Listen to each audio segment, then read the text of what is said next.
I still remember the exact moment it happened. The words came out of his mouth like a hammer shattering glass. "Emily, your position has been terminated effective immediately." I was still holding the glass award they gave me just last quarter for developing what the media had called the miracle drug of the decade. It was the best-selling medication in the company's entire history. I created it. I named it. I led the research from start to finish. And now, I was being fired like I was some intern who spilled coffee on the CEO's desk. And the worst part, the new CEO, Marcus Lane, didn't even make eye contact. He just pushed the folder toward me, his assistant standing behind him with a forced smile. I wasn't just fired. I was erased. Quietly, like they were trying to pretend I had never existed. But Marcus had no idea. No clue at all what I still controlled. What I still owned. What he forgot to check. And oh, it was going to cost him everything. Let me take you back. I started at Gencura Biotech 18 years ago as a fresh PhD grad with more idealism than sense. My mom was a nurse. My dad passed away when I was 12 from a rare disease we couldn't afford treatment for. That stayed with me. I didn't just want to make medicine, I wanted to make medicine affordable. I wanted to help people. That's what drove me. At first, it was all small projects, test trials, failure after failure. But I didn't mind. I learned. I worked late. I stayed humble. There was an older scientist, Dr. Matthew Crane, who saw something in me.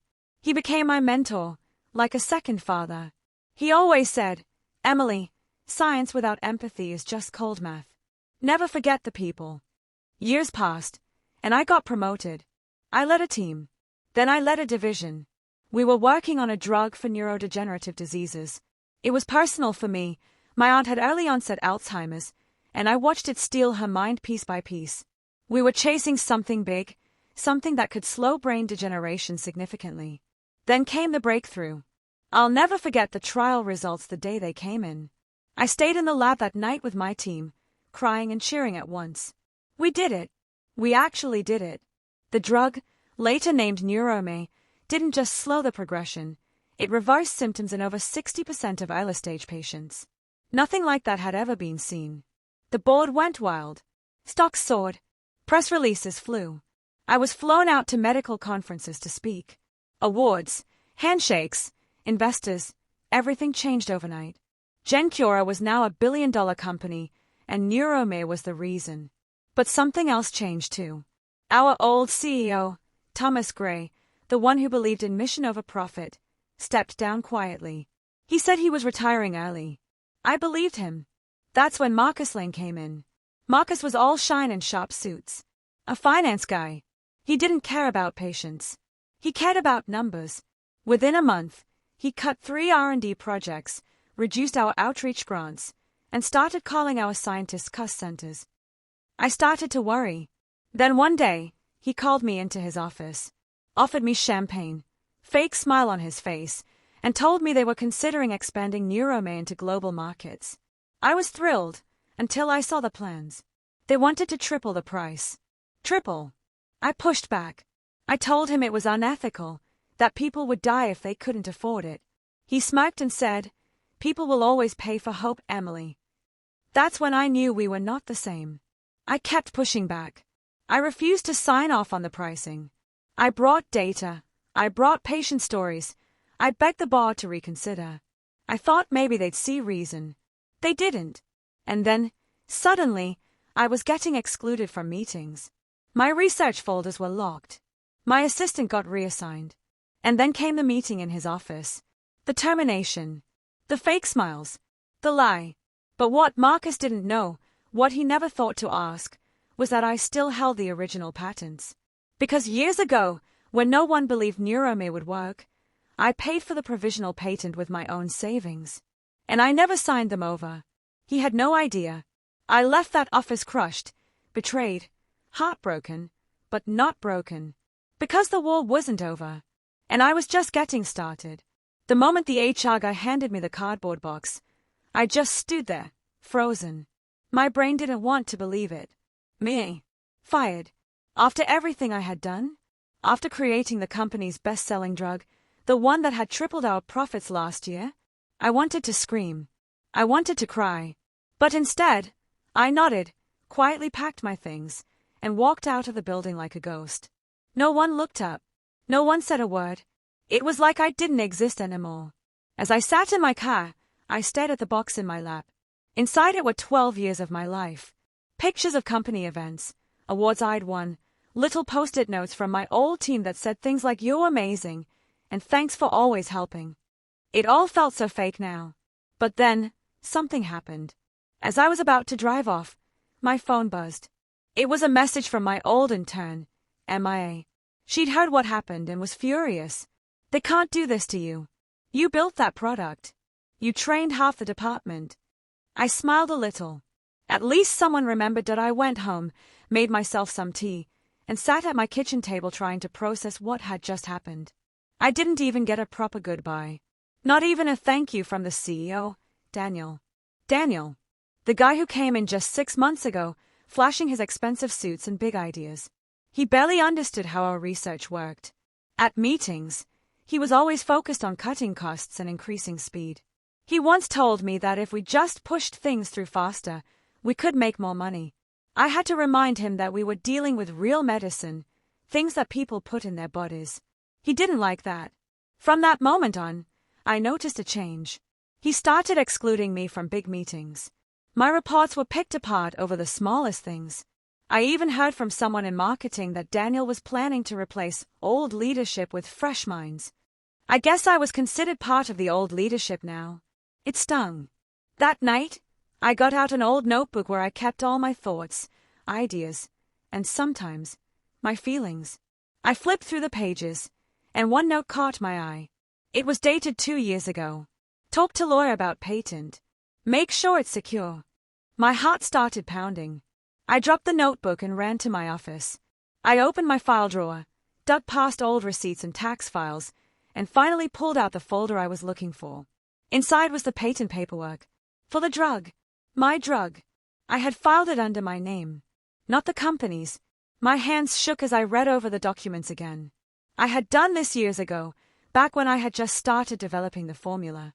The company hadn't believed in it at first, so I had taken the risk and patented it under my own name until they approved full funding. By the time they jumped on board, it was already legally mine. But we never talked about it again. They just assumed it was theirs, and I never corrected them. I leaned back in my chair, my mind racing. The company had just fired the sole owner of their best-selling drug. They had no idea. Just then, my phone buzzed again. Another message. This time, from our biggest partner company. "We just saw the news. Are you really gone? Can we talk?" My heart skipped. I typed back, "Yes. I'm no longer with them. Happy to talk." I hit send. And just like that, everything began to shift. The next morning, I woke up to 5 more emails. 2 were from research institutions asking if I was open to collaboration. 1 was from a former coworker saying the whole team was shocked and angry. And the last one was from Daniel. "Emily, we need to talk. Urgently. Please call me." I didn't call. Instead, I took a walk outside, letting the breeze clear my head. The sun was shining, but my heart still felt heavy.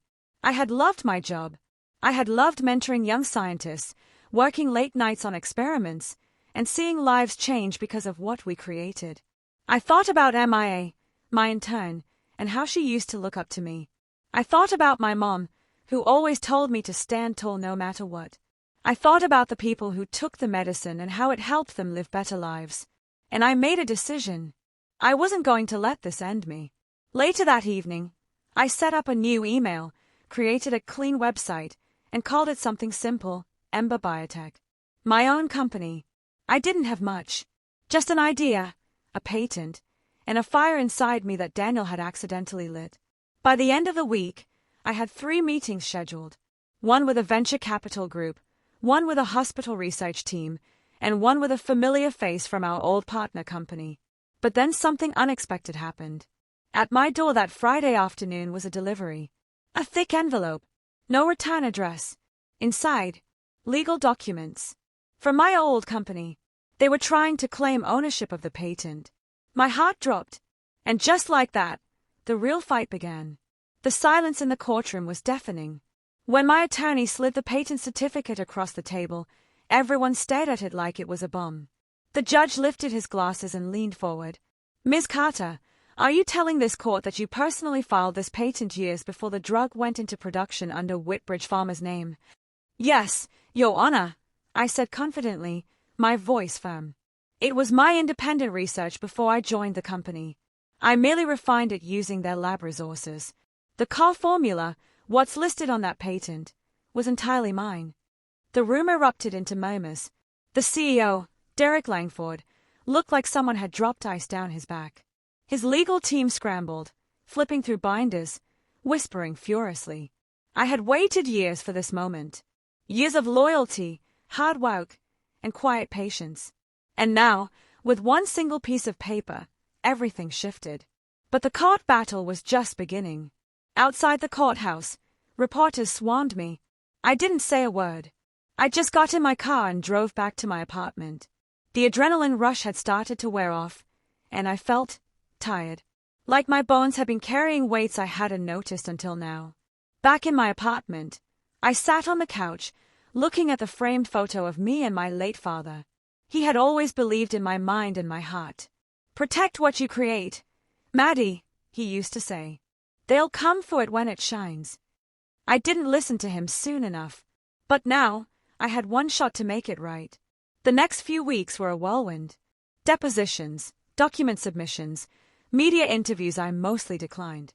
The company tried everything, claimed the patent was invalid, said I used their time and equipment, even accused me of data theft.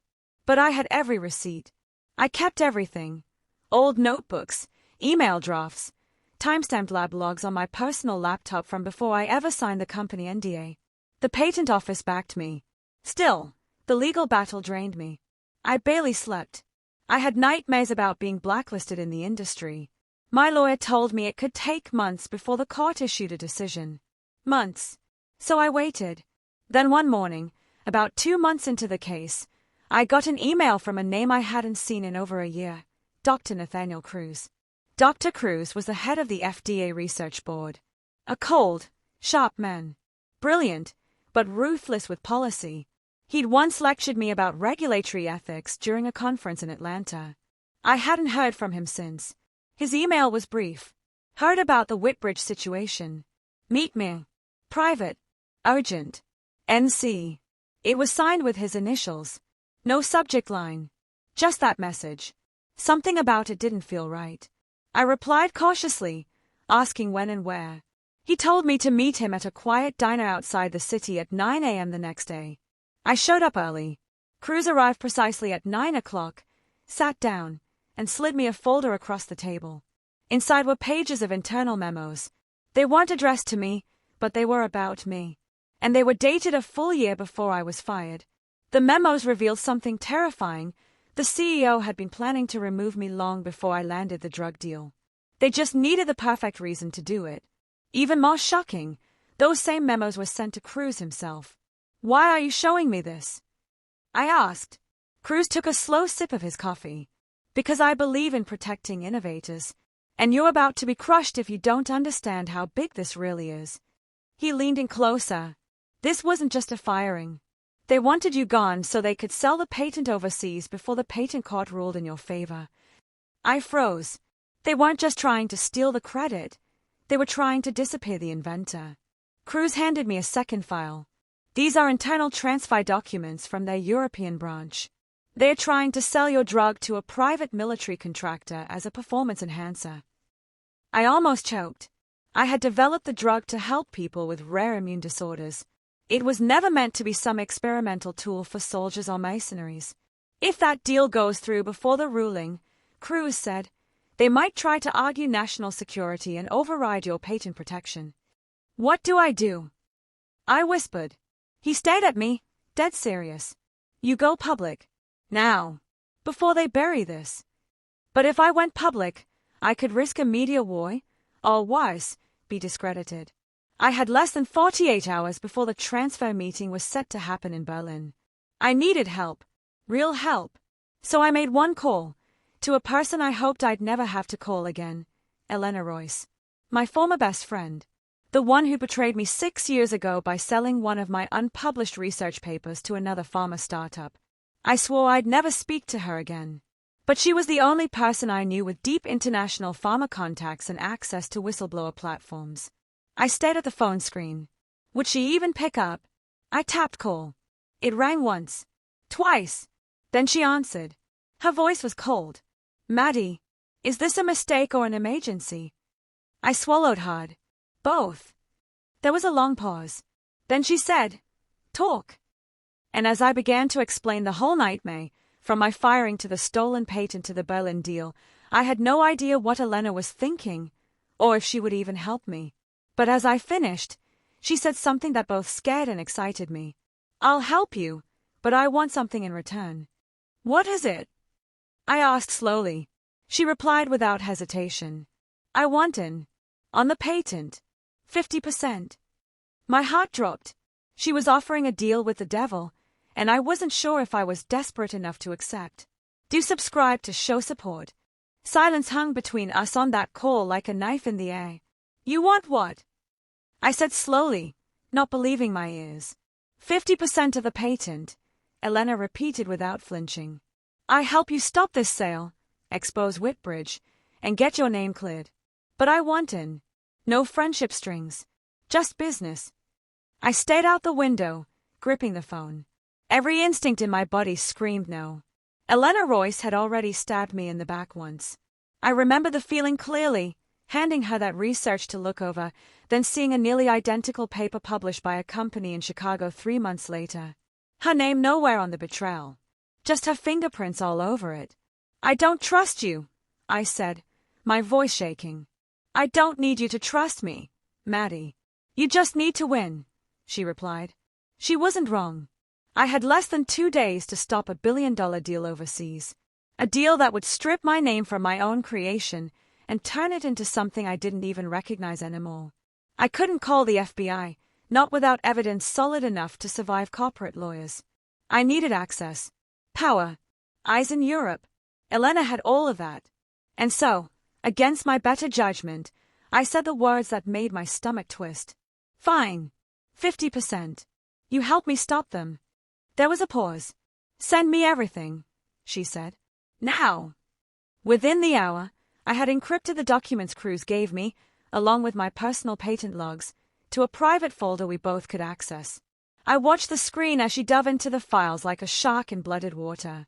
The next 24 hours were a blur. Elena moved fast.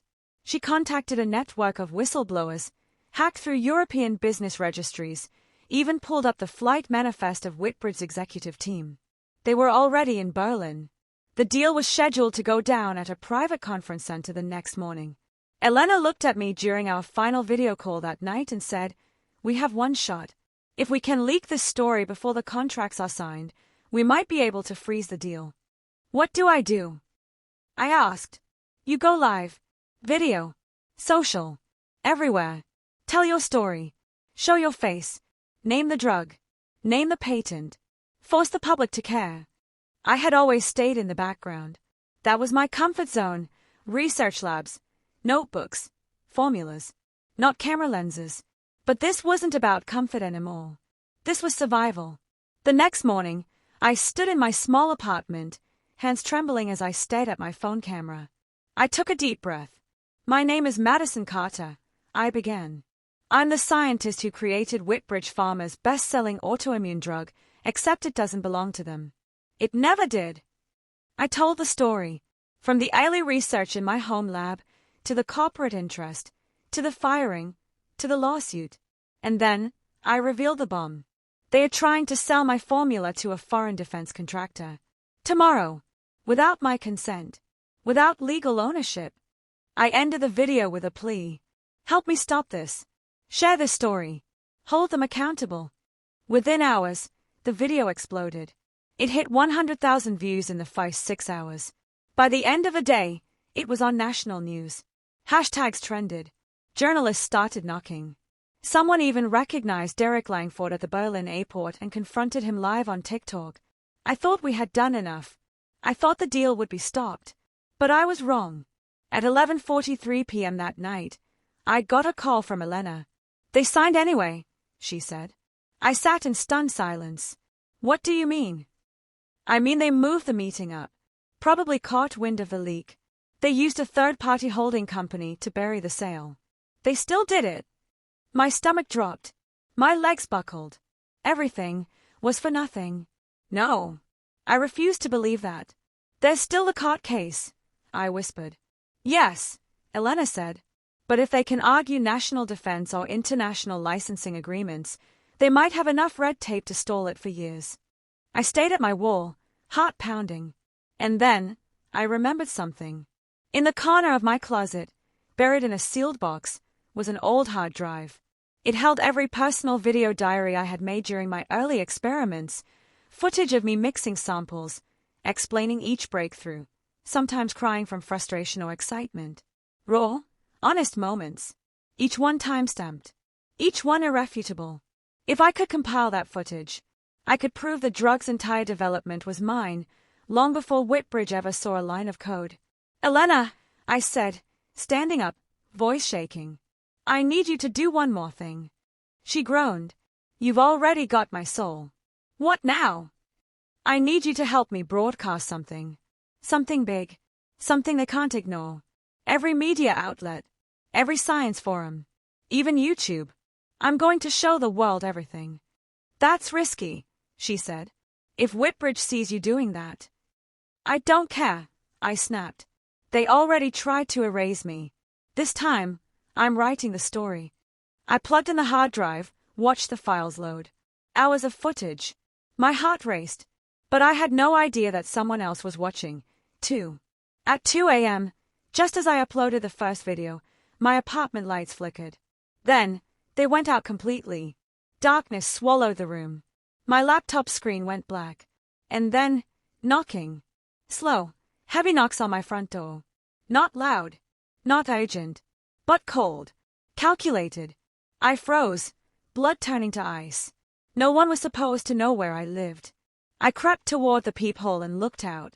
It wasn't anyone I recognized. But whoever it was, they were wearing a black suit, and they were holding something in their hand. Something metallic. I backed away from the door, heart thudding in my chest. Who was this? And what did they want? The knocks came again. Slower this time. I held my breath and backed farther into the apartment, crouching behind the kitchen island.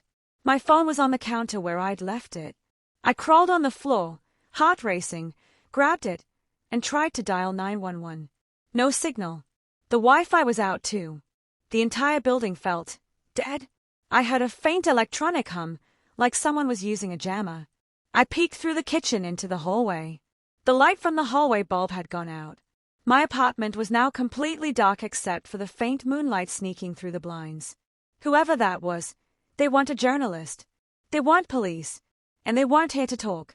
The knock stopped. But I could hear breathing shaky, slow, right on the other side of the door. And then, the doorknob turned. Once. Twice. They were trying to get in. Panic surged through me like ice in my veins. I bolted down the hallway to the small closet where I kept a metal baseball bat from college. I gripped it tight, my back against the wall, whispering to myself to stay calm. Think, Maddie. Think. And then I heard the sound that made my stomach drop, a soft click, like a key turning in the lock. They had a key. I had seconds. I rushed to my laptop, yanked the hard drive, shoved it into my backpack, and slipped out my bedroom window onto the fire escape just as the door creaked open behind me. I didn't look back. I just ran. Down the metal stairs, across the alley, into the street barefoot with the bat in one hand and the backpack in the other. I ran for 5 blocks before ducking behind a dumpster and calling Cruz on a public phone outside an old convenience store. He picked up after the second ring. Maddie. They found me, I said, barely breathing. I had to run. Where are you? Do subscribe. I don't know, outside some closed deli near River Street. They tried to open the door. They had a key, Cruz. A key. There was a pause. That's not just corporate. That's deeper. Maddie, you need to disappear for a while. What about the video? Did you upload it? No, the power cut before I could. Okay. Get to my apartment. Go through the back stairwell. Don't use the elevators. I'll meet you there. I stuffed the hard drive deeper into my backpack and ran again, ducking through alleys, avoiding streetlights. By the time I reached Cruz's building, my legs were shaking. I slipped in through the laundry room and climbed 4 flights of stairs before collapsing on his couch. Cruz arrived an hour later with 2 burner phones, a prepaid laptop, and something wrapped in tinfoil. "What is that?" I asked. "A snack," he said. "You haven't eaten, have you?" I smiled despite myself. "Thanks." Once I was safe and fed, I plugged the hard drive into the new laptop and opened the first file. My face from 4 years ago filled the screen, younger, exhausted, eyes full of hope.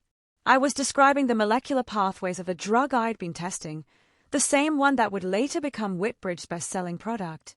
I even mentioned the working name I gave it back then, CeraV1. That name was never filed in any company database. But I had it on camera. "Cruz," I whispered, tears in my eyes. This could really work." He nodded. "Then let's make sure the world sees it." We began uploading the footage in chunks, backed up across multiple cloud servers, each one encrypted and scheduled to go public if I didn't check in every 12 hours. Still, I couldn't sleep that night. Because even with the footage out there, Whitbridge had something I didn't. Power, money, and now, access to private operatives. I needed a bigger stage. "Elena," I said during our next call, "what if I went to the press? Like, live?" "They'll try to shut it down," she said. "Let them. That'll just prove I'm right." She stared at me through the screen, then said, "Okay, I know someone at 60 Minutes. She owes me a favor." The interview was scheduled for 3 days later. Until then, I stayed inside Cruz's apartment, rarely speaking, barely eating. The hard drive never left my side. And then, the night before the interview, everything fell apart. Cruz left to pick up groceries. He was gone for over an hour. Then 2. Then 3. I called him. No answer. I tried his location sharing app. His phone had been powered off. Panic crept in again. I thought about the man in the suit. The key in my door. The flickering lights. Had they found Cruz? Was this my fault? I waited by the door, every sound sending me into a panic. Then, a knock. This time, just one. I didn't move. Then I heard a voice. Quiet. Weak. "Maddie." It was Cruz. I opened the door and found him barely standing, his shirt torn, a cut on his cheek, one shoe missing. He looked like he had been dragged across a gravel road. "Oh my God!" I grabbed him, helped him inside. "What happened?" "They got me," he said. 2 guys. Black van. Said to stop digging. Said next time they won't let me walk away." "Who were they?" He shook his head. Didn't say. But they knew everything. My name. Your address. Your interview. They're watching. Maddie. Everywhere. That night, I watched him sleep on the couch, bandages on his arms, and I knew this wasn't just about justice anymore. It was war, and they had just made it personal. The next morning, I walked into the TV studio, sat down under the bright lights, and stared into the camera. I opened my mouth to speak, but I never got the chance. Because before I could say a single word, the lights in the studio flickered, then cut out completely. Everything went black, and a loud, sharp bang rang out behind me. People screamed. Someone yelled, "Get down!" And I ducked beneath the table as the camera toppled over. My story was now a target. Chaos exploded inside the studio. The loud bang turned out to be a blown fuse, not a gunshot, but nobody knew that in the moment. Producers were yelling. Lights were out. People ran in every direction. And me? I was crouched behind the anchor's desk, clutching my bag, heart hammering, waiting for the next disaster. This wasn't just corporate pushback anymore. This was fear. Silence through intimidation. And they were winning. But not for long. When the lights finally came back up, I was ushered into a side hallway by 2 security guards and the segment was cancelled. No filming. No backup plan. They said it was a technical issue. But I knew. Someone had made a call. Whitbridge had money, power, and reach. Enough to flip the switch on a live news segment. Cruz picked me up in a borrowed car. We didn't speak much during the drive. Just glances. Tired. Defeated. Like we were both thinking the same thing. They were too strong. We need to leak it ourselves, Cruz said once we got back to his place. Everywhere. Reddit. YouTube. Anonymous forums. Let the people share it. But they'll scrub it, I whispered. They've probably got bots and takedown teams watching every post. Maybe, he said. But I've got a plan. He reached into his bag and pulled out a Bona laptop and a battered USB. What's that? I asked. It's the payload, he said. The videos. The lab notes. Your original naming convention. The formulas. The dates. Everything. All on one file. And I've buried it on the blockchain. Decentralized. Encrypted. And irreversible. I blinked. You buried it where they can't touch it. He nodded. All we need now is a single trigger. So we wrote a message. Plain and bold. I am Dr. Madeline Green. I created CeraV1, later known as Whitbridge's billion-dollar bestseller. I was fired by the new CEO without cause. He forgot one little thing. I documented everything. And if anything happens to me or my friend, this goes public. Forever. We posted it on Reddit, X, Twitter, and a dozen dark web forums, with a photo of me holding the original notebook from my lab days, smiling like I had nothing left to lose. The response was instant. People started digging. Old lab co-workers came forward anonymously. A former janitor who remembered seeing me working late. A research assistant who recalled strange meetings between the new CEO and the legal team right before I was fired. By the end of the day, #JusticeForMadeline was trending. Whitbridge tried to respond. They released a vague statement about ongoing internal matters. Then they claimed the footage was fake. But we had timestamps, access logs, security footage, backup drives from my early experiments, even a 3D timestamped render of my lab from the university database. Their denials only made them look more guilty. The CEO, Brian Kessler, went silent. He cancelled all public appearances. But it was already too late. Within 72 hours, 3 former board members had resigned. A class action lawsuit was filed by patients who'd unknowingly used a drug built from stolen research. And the best part? I got a call. From a number I didn't recognize. I answered, Dr. Green. Yes. This is Congresswoman Eliza Mallory. We've seen your posts. We'd like you to testify. I nearly dropped the phone. I? Testify? Yes. Before the Health and Ethics Committee. We're launching a federal investigation into Whitbridge Pharmaceuticals. Tears welled up in my eyes. Thank you. I'll be there. I hung up and looked at Cruz, who was staring at me like I'd just said I'd been chosen for the moon. You did it, he whispered. No, I said. We did it. The next few weeks were a blur.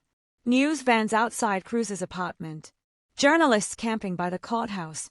Former employees of Whitbridge coming forward like dominoes, each story adding another crack in the company's armor.